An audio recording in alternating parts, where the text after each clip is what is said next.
Assalamu alaikum, kandayсыздар достор?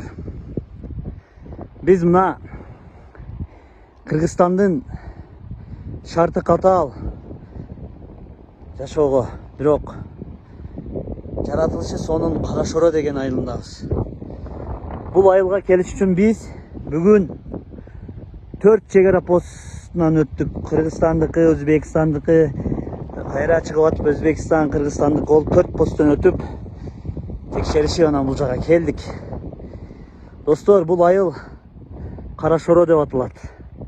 Бул Карашорого өтүш үчүн Өзбекстандын Шахмардан, Ярдан деген негизи Шахмардан, ошол анклавдан өтүш керек.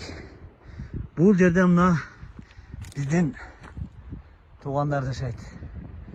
Накта мына Кыргызстандын жери Карашоро деген айыл. Баткен облусунун Кадамжай районунун Көтөрмө айыл аймагына карайт. Бул айылда негизинен мал чарбачылык менен алектенишип топоздорду аябай багышат. Бул айылда калктын саны аз чынында. Себеби кышыда оор болот.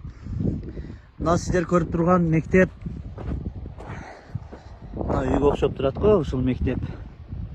Кыргызстандын флагын ийилишип кичинекей мектеби бар. Бул жакта эми көп көрсөтпөй эле коеюн, биздин чегарачыларыбыз астабыз.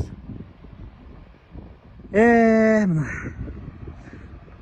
барып ушунча Өзбекстанды аралап өтүп Кыргыздын дөң сөөгө чыкканда Кыргыздын флагын ийилип биздин солдаттар турат.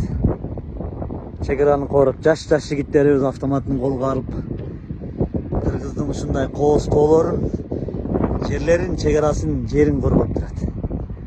Могул жактан салсаң Дугава эс алуу жайына өтүп кетесиң. Аны Султан Раев ал жердин аты өзү Дуба деди. Дуба кыргыздын сөзү.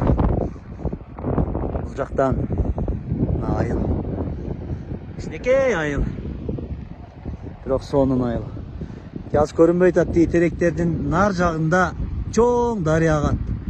Аксуу деген дарыя. Ошол Аксуу деген дарыя бул жагынан агып өтүп, Ярдан, Шахмардан аралап өтүп, Кадамжай районуна аралап өтүп дагы Өзбекстанга кетет. Бирок көпчүлүк сууну өзүбүздүн Кадамжай районунун тургундары пайдаланат.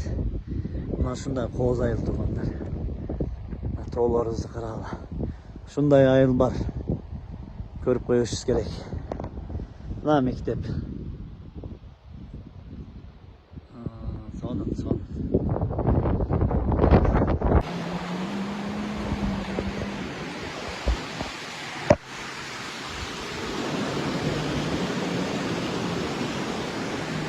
Карашоро